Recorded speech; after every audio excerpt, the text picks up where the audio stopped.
So, ito yung unang gagawin mo pag sumali ka dito sa event ng PlayState. Ito yung unang step mga Lodi. So, makita mo dito PlayState, sign mo lang yan, and then punta ka dito sa kanilang Discord. So, itong post nito. So, click mo, mapupunta ka sa Discord nila. Accept. So, basically, ang gagawin mo dito, i-follow mo yung mga instruction na ginagawa nila dito sa Discord. So, una, magsa-sign up ka sa website nila. Tapos, punta ka dito sa waiting room chat or dito sa waiting room announcement para sundin mo yung mga ipapagawa nila. Ito ay isang buwang treasure hunting mga Lodi, okay? So, konti lang mga naglalaro dito mga Lodi. So, i-grab mo na yung opportunity. Lagi mong i-check yung Discord mo once na nag-sign up ka mga Lodi para isa ka sa makakuha ng prize na gagaling dito sa 2,500 na prize pool. Mga Lodi, madali lang itong papagawa nila mga treasure hunt. Ang bibigay sa'yo is code na kung saan magagamit mo sa July. Magagamit mo siya sa PlayState at pwedeng ma-exchange into fiat. Free lang to. Wala kang babayaran. So, ang ginagawa nila, kumukuha sila ng mga users na kung saan mag-join dito sa treasure hunt. Kasi nga, maraming mga reward na ipamimigay nila this coming July. So, ngayon, pag first time kang papasok dito sa Discord nila, para makuha mo yung full access dito sa Discord mga Lodi, punta ka sa waiting room chat. If bumaba ka lang, yung pinakauna, ito yung una nilang ipapagawa sa inyo. Welcome to PlayState. To gain full access to the server and its perks, please sign up onto our website over here. Tapos, sabi niya, it will take less than 3 minutes to link with your email. Please follow the instructions stated and send your screenshot proof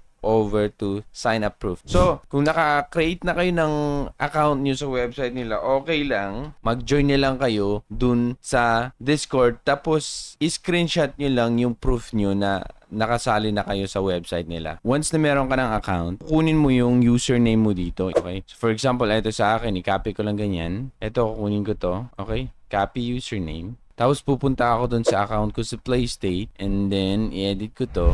Ilagay ko yung aking name sa Discord. Okay, yung username ko and then save natin. Save.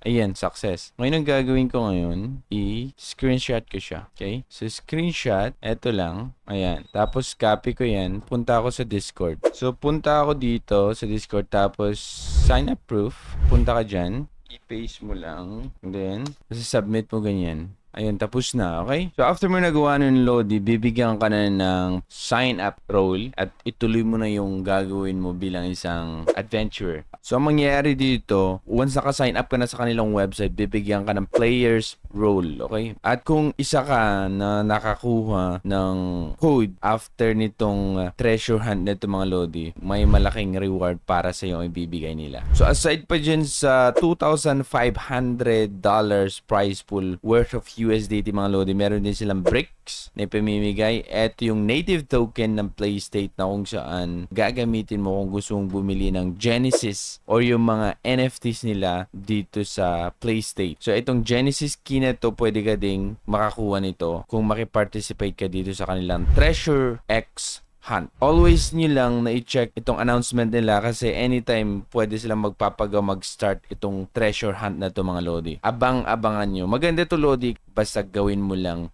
yung kanilang treasure hunt hanggang matapos itong buwan. So yan lang mga Lodi, ako si Torogi and thank you so much for watching.